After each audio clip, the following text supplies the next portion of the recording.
देखु साधारण भाव में मनीष जितेबले क्या विश्वास स्थापन करे यही जो भली निजर स्वार्थ साधन करने किसी लोग एकाठी हो नुआ राजनैतिक दल करदवा ये सब कथा को लेकिन गणतांत्रिक प्रक्रिया रे तार किसी प्रभाव केबे भी न थाए।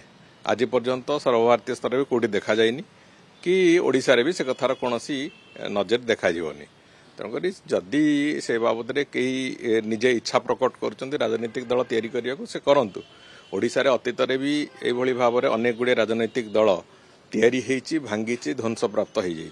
तेणुक से सब कथा अपेक्षा लोक विकास रे विश्वास करती एवं प्रधानमंत्री एवं एठी मुख्यमंत्री जो विकास धारा चली विकसित ओडिशा और विकसित भारत वर्षर जो योजना लोके ताकू विश्वास करिसेंती से आधार को धरिकी लोक आमको समर्थन भी दौरान। तेणुक बिना समर्थन जदि कि नुआ राजनीतिक दल करेंगे करंतु आमर किछ कहबे। विधायक दल बैठक पर आज विजु जनता दल गोटे प्रेस मीट करके मुख्यमंत्री को अनुरोध करिछि विधायकों दरमा को पुनर्विचार करा जाऊ जेतु एटा सर्वसम्मत आमे मध्ये समर्थन करथिलु किंतु आज आमे अपील करछु केमे देखुछने दरमा बुद्धि की नै कि जेतले गोटे ए रहउछि समस्त अनुरोध कलेनी पुनर्विचार। देखंतु जेतेबेले जनमत किछि जगह रे हम कान को आसिला सरकार कान को आसिला विधायक मान कान को आसिला आमर जे जनमत होउछि जे जहा हेछि वृद्धि सेटा तार औचित्य होउनी बोली सेतेबेले से बाबद रे तेणु करी से विधायक दल जहा निष्पत्ति नेले